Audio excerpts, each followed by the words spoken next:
everyone. Thank you for staying with us.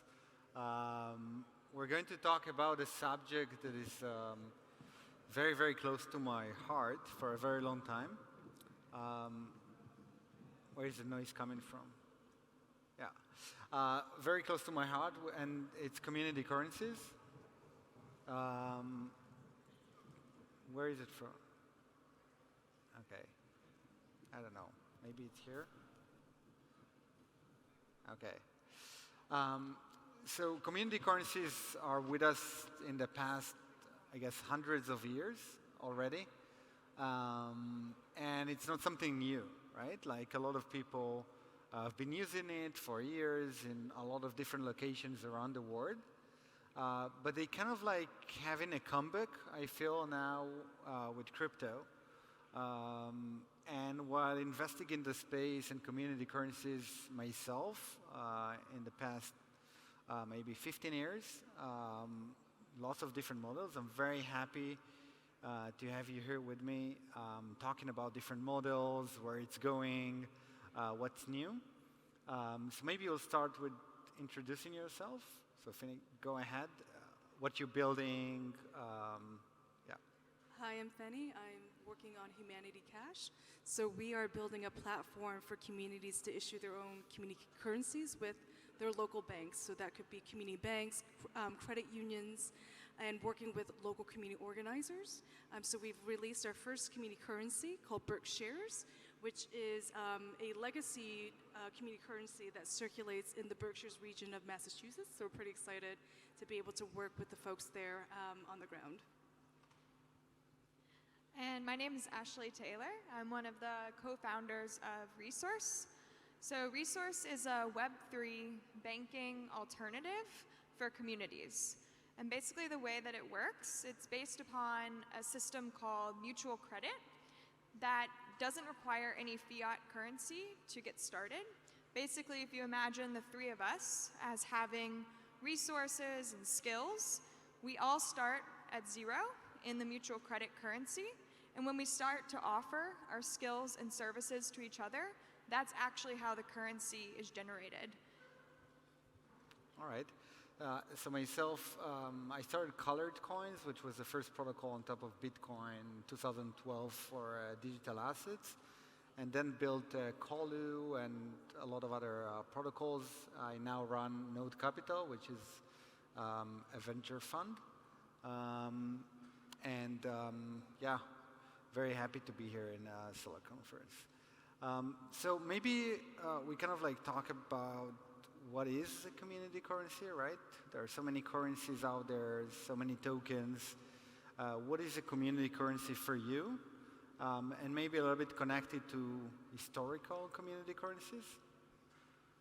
Yeah, so the way I think about community currencies is it's a way of really adhering the monetary instrument to local productive supply chains and keeping wealth local. So they're at a one level, it's about patronizing local businesses instead of shopping at Amazon. So that's at the high level. But for it to really facilitate something that functions more like money, it's having that first vendor that you spend the community currency with, rather than cashing out, they're recirculating that community currency because they've got a supplier that's also in the region that they're buying from, that they can circulate and pay their invoices in that community currency. And also community currencies that allow you to be able to procure your basic needs. So then it starts to function like the basic ecosystem of what money does, which is to connect the productive capacities, but in this localized way, so that you can have more resilient local economies. Yeah, and I think that community currencies, you can even think of like fiat-backed currencies as a community. It's really just a community who decides to accept an instrument and then design it in different ways. And I think that's actually what excited me about the cryptocurrency space in general, is that there was just going to be so much innovation in what types of currency systems we can build and what we can incentivize. So you can even think of like blockchain-based currencies, like each time you're paying a gas fee, that's a form of a payment to a network. And that by holding those tokens, you're part of a community. So I think that the second wave of crypto, if we kind of take that perspective, is going to be all about experiments with different types of communities and what they want to incentivize. And ideally, it's not just about rewarding the patrons of the old financial system. Yeah, I mean, so community currencies in general are here for a long time and usually just trying to solve different economic and maybe social challenges, right? You mentioned different type of community currencies, but maybe first kind of let's try and differentiate between a local community or a general community currency. Is there any difference in your mind? So for us, the communities that we're working with, they are place-based, and that is a priority that they emphasize is around a particular region because there's a social and cultural and historical tie, and also because there is a conscientious sense of connecting the local economic ecosystem. So for example, in the Berkshires, with Berkshires, the local farm and independent farm community is very important. So being close to the land, the Berkshires was the first region to start the community-supported agriculture movement in the U.S. So Indian Line Farms was the pioneer of that, and they are part of the Berkshires network. And so when I speak to the folks in these communities, I would say actually most of them are pretty anti-crypto. They're very skeptical about where the industry has gone, focused on speculation. There's the concerns around the climate use of mostly it's proof of work Bitcoin blockchain. So for them, what's important is about how does this instrument, this community currency, allow us to be better connected. So I'm talking to the local restaurant, and they're thinking, well, we procure a lot of our vegetables from Indian Line Farms. Will they be able to accept Berkshires? It's perfect because they can take Berkshires to pay their land lease to the community land trust, which is where the farm is based, and the community land trust pays its employees partially in Berkshire. So the accountant, his wife doesn't work, she doesn't work and she doesn't cook. And she doesn't have any kids. She has a really great life. So he takes her out for dinner all the time, and he gets to re-spend the Berkshires at the local restaurants. So it creates this nice circular economy, and for them, that's what it's about. It's being able to more conscientiously support each other in the community, and if it allows them to be more connected. And this other business owner that I spoke to in the area, so she's the largest U.S. manufacturer of ukuleles. She uses wood from the Berkshires. The labor is also there in her workshop. And what she said is what she loves about Berkshires is that it makes people stop and look at each other and have a conversation about what it means to be connected and how this instrument is connecting them. Because typically it's someone just comes up and they're not even looking you in the face and they're just swiping a credit card. It's very impersonal. But when you use Berkshires, it becomes something more intentional, and that's the community values that they're seeking and why they support using Berkshires. And they don't even have to know that they're using crypto. It just works, and it's about what they value. Yeah, and at Resource, we're really thinking about how do you make an economic system similar to how we want more biodiversity. I think we want more economic diversity.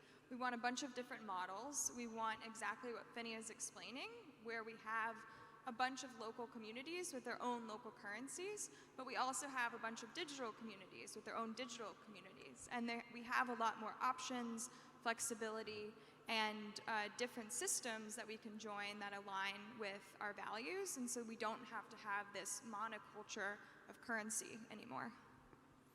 All right. So, I mean, blockchains in general, allows us to own, right? And I'm wondering, what is your take on why blockchain, and maybe even specifically Celo, is kind of the right and the future of community currencies that till today were kind of not that big, I would say, right? So why there is an opportunity now, and what are the advantages, basically? Yeah, so you're asking, like, sorry, I can't hear as well, but it's about like why now are they going to grow and Yeah, scale? why now, Yeah. and basically what is the difference of building a community currency on top of a blockchain as compared to the old world? Yeah. I think the biggest reason, there's a bunch of like technical reasons, but I think those will really only emerge later on. I think the biggest reason is because the crypto space, especially this last 7, 8 years push since Ethereum, has really legitimized to the world that there can be an alternative financial system, that alternative financial models can emerge and people will use them and adopt them. So now that we know that's true, and now that that's more socially and you could argue politically, definitely financially accepted, then we can move to more adoption of these models that have actually been around for a long time and actually have a lot more innovation behind them. Because a lot of what we've seen in crypto is innovation using new technology on old systems. And I think what we're talking about here are what type of new systems can we now build now that we have the access of the ledger and of consensus mechanisms. I would say, similar with Ashley, it's building additional functionalities on top of the monetary stack. So the programmability of money is really, really interesting for new ways in which we can think about all kinds of cash transfer policies and also fiscal stimulus policies. So even if we stuck to just fiat for a minute, even there, if you have this programmable layer of money, for example, when we talk about financial inclusion or the previous panel talking about UBI, you can envision a near future where we would be able to instantly inject money locally to people who need it the moment that they need it. And one of the things about a local currency is that historically they've had a higher velocity of money or multiplier impact because the money has to be spent amongst smaller firms, smaller people who have to recirculate the money. Our economy today is really, really top heavy and quite monopolized and centralized. So money doesn't actually move around very quickly. So when you look at the velocity of the US dollar, for every $1 of new money that's dropped into the US economy, it only generates 1.1 times in economic transactions. So there's hardly a multiplier impact. But with community currencies like with Berkshire's, there's up to a 3 to 4 times impact. So for every local dollar that you put into that economy, every local currency, there's 3 to 4 times of economic activity driven locally. So that has a lot of really interesting implications for even things like UBI. If you were to give UBI as community currencies, right, you're going to get more economic impact out of it, which ultimately reduces the taxpayer burden because you can tax these subsequent economic transactions. And the other way to think about a local currency is, well, we've had large cash transfer programs during COVID. So in the US, we had the Paycheck Protection Program, which turned out to be quite wasteful in how it distributed millions of dollars. So on average, it cost the government $200,000 to save one job, when the average income in the US is less than $60,000. So a lot of the money went to the wrong places. But we had programmable digital cash infrastructure. We can inject money directly to those who need it when they need it and have a way more efficient use of fiscal policy implementation. So I'm really excited about how we can be adjacent to a lot of these macroeconomic policies and give better tools to more effectively execute on those policies. Yeah, and also to add, so local currencies, community currencies, they've usually been started by like a passionate, activated local community that doesn't necessarily have a business model in mind or access to funding to support that. And so now, when we have the efficiencies of the ledger, you can imagine a bunch of communities that are connected that can easily exchange, which before would have had to have something like possibly a money transmitter license to transmit that across state lines. So at least with some of these currencies, you can actually have in-network currencies, meaning they're not exchangeable for fiat currencies. And one of the advantages of designing in that way is it's actually just transferring a balance of trade you're not actually transferring a value that substitutes for currency. And so in that model, you can imagine a lot of efficiency for communities to be able to trade resources and skills directly. Yeah.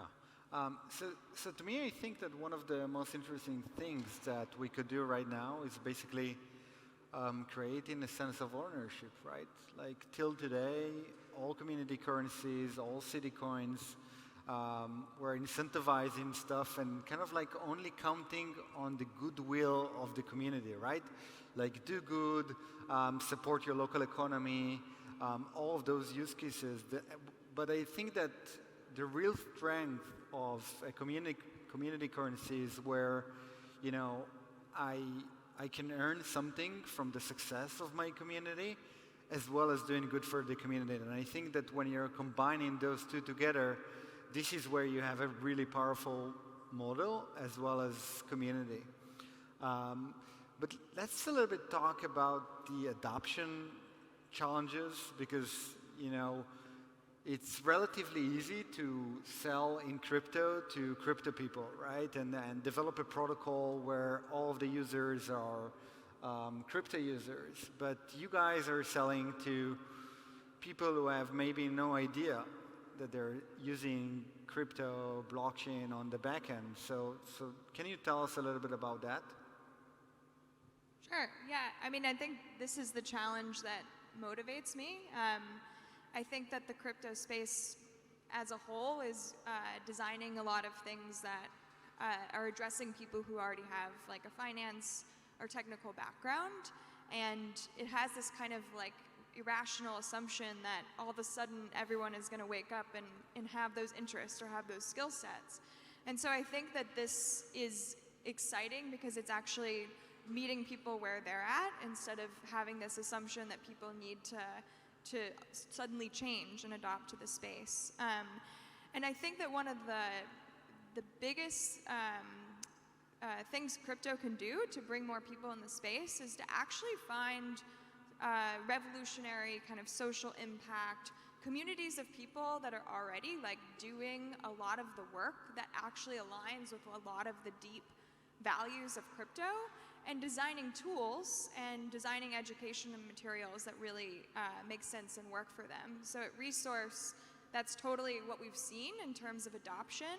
One of our first key businesses was a local farm hub. So she's basically aggregating 90 different vendors, farms, local producers in distribution, and then you order from her and it gets delivered to your door. So it's a total Amazon local alternative. And that's the person who really saw what Resource was because she already had this model that she was building as an alternative to the monopoly commodification system and was more about local biodiversity and diversity of products. And so she saw what Resource was doing was an economic engine to scale that everywhere. And so it's finding people like that who already sort of believe and align with your values and not asking them to understand how your consensus mechanism works, so what blockchain you are, but basically helping them understand how this is an economic engine for their activities. So we've had 70-year-old women use our app and they're buying milk and bread with crypto, which is great. The technology aspect has to be abstracted. So I'm spending an hour with our merchants to set them up on the app. And it's like, it's not even crypto stuff, right? It's just like, oh, what's my Apple ID? I can't download this app. And I can't remember what my password is. I gotta go call my wife. And this, it takes like an hour just to set up something very simple. So I think it's like a little bit of a reality check that there is so much of the world, even in developed countries and wealthy places where technology fluency is still pretty basic for even Web 2. So there's a bit of humility in understanding that. And I think one of the challenges to adoption is because you're creating something that isn't integrated on existing rails, you are asking someone to do something in parallel. So it's if we can start getting more of those integrations into the systems that people use. So for example, the business owners will always ask, well, can I do this in my Square? Can I do this in my Shopify? So, right now it's a parallel system. They have to just mark the sale as normal, create a different payment type, but then there's they use the app to hold their digital cash, their local currency cash. But I think what would help with adoption, and it will come, is to have these other existing platforms see the value of this and allow for integration. And on the user side is how do we do more to incentivize people to use community currencies. And I think it's wrapping the experience, it's wrapping the story, the values, other utilities and functions. So for example, instead of trying to compete with credit card loyalties, which are very extractive, you get cash back, but it's really being paid for by these small business owners. So we don't want to have that kind of model. But if the act of using a community currency is good for the world, it's good for the environment because you have fewer food miles, you have fewer transportation miles, then there should be a way to reward that endogenously, for example, by issuing carbon credits or NFTs that represent your carbon offsets when you use a local currency as the reward from the action itself. So it's building that kind of, I think, ecosystem around that is part of the hard work of getting the adoption. Yeah. So maybe it's kind of like a step back, but I'll take it anyway. Some would say that, you know, NFTs were kind of like the killer community currency, right? It creates a very engaging community. What is your take on that? Yeah, I mean, my first thought is it's kind of like a nouveau country club that's forming, and I think that that's sort of in line with the first wave of crypto that we've seen. There's this like financialization of everything that's happened, including communities, but that's also what's getting attention publicly. Like if NFT communities were not so insanely valued, then I don't think we'd be having the kind of press and exposure to like what NFTs are and what they can do. I think that long term, having NFT-backed communities is maybe going to go towards like utility rather than just kind of like a sort of like identity and association club.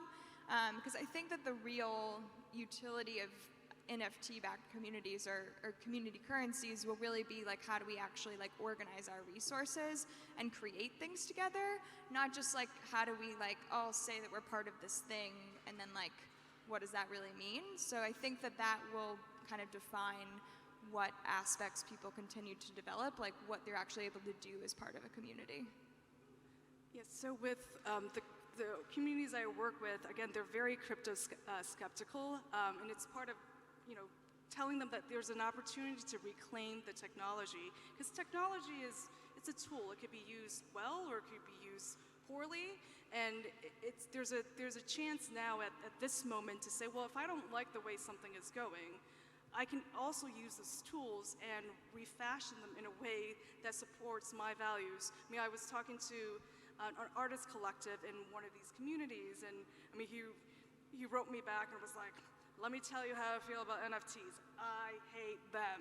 You know, so it's like, well, wait a minute, let's rethink about can we rethink how we can make it based on values you believe in, so it's not speculative, it is meaningful, it contributes value back to the community, and let's sit down and brainstorm about it. And he's like, all right, let's talk. So that's part of having that conversation, is opening that door and having that conversation with people who might have justified criticisms and then say, well, there's an opportunity to turn that around and to turn that into a positive. I mean, from my experience, basically, you know, it's very hard to compete with traditional finance, where the only thing basically that people get from the community currency model is cashback, because they can get a cashback other places, right? Or, for example, just the feeling of me belonging or anything like that. And yeah, we actually hear another panel or something. Yeah,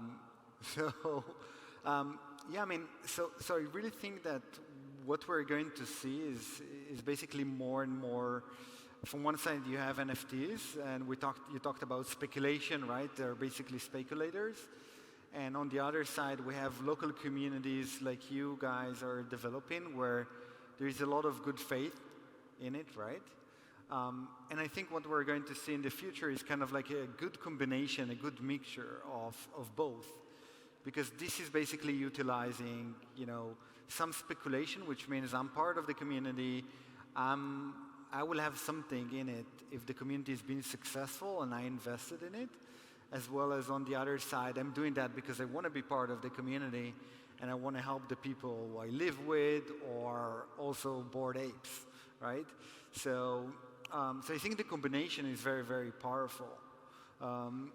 Where do you think, what is, you think, the killer use case for community currencies locally, which I know you guys really actually building it, but also not locally?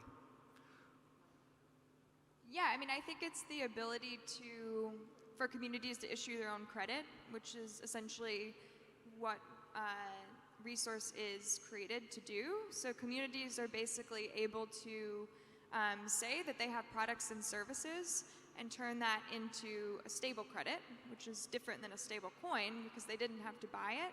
They just started to say, hey, I'm this real business. Here's some data about me. Here's a resource profile that I've made, how long I've been in Resource, and basically start to increase their credit line that way. So I think because this is lowering the barrier entry to crypto and just to the financial system in general, it makes a lot of sense to me as something that can help get adoption to folks who have previously not wanted to join crypto or not had any products that are accessible to them. Yeah, I think for us, there's a couple of ways of thinking about the relationship of community currencies, especially in relation to perhaps a CBDC. So for example, a US digital dollar being a constellation of community currencies and local and regional currencies with a reserve that allows them to switch between them that's in this US digital dollar or CBDC. So it's the idea of strengthening kind of regional economic development and allowing different regions to trade with each other. And their community currencies can function as effectively as side chains, right? Because they're settling transactions locally, because it's the idea of also keeping transaction flows and wealth locally, and then being able to swap to other parts or other community currencies for trade. So that could be one way of thinking about, here's a future vision of what a federated digital currency looks like, a CBDC, and it will be federated amongst local and community currencies. And then to your point about the credit aspect, I think what could be really exciting is to have community currencies that are backed by local assets. So it could be locally produced wheat that is collateralizing the community currency from that region, or carbon credits that are generated from farms that are sequestering carbon in the soil. So it could be a variety of those different types of local productive assets, and to catalyze our community banks and credit unions that are, a part of me is I'm really worried about those financial institutions disappearing, because they've already been disappearing with market consolidation. We keep half of our deposits in the US with only 10 banks, even though we have 4,700 plus community banks and 5,000 plus credit unions. And so with the advent of technology, it could further displace these community financial institutions. Their strength isn't technology, it's relationship banking, which is actually quite valuable in being able to provide that last mile liquidity. So if we can engage those organizations to be able to issue local currencies, I think that could be really powerful in reinvigorating a very healthy and more decentralized community banking landscape. Wait, I thought of something about the NFTs. So if we're going to talk you had to go back to that. if we're going to talk about Bored Ape Yacht Clubs, you don't use those to pay for something. So I think it's more akin to community ownership rather than community currency. But if the Bored Apes said, hey, we're going to issue our own stable credit or stable coin in exchange between each other, that would be an example of a community currency. So maybe I think we're in the wave of what does ownership mean, and then going more to those digital online communities will be what kind of things do they want to adopt as payment. Yeah. I mean, I think we agree that there is a scale, right, of doing good and speculation, and you need to find kind of a way in the middle for I think, a community currency to really work and grow. So yeah, I think we're finished.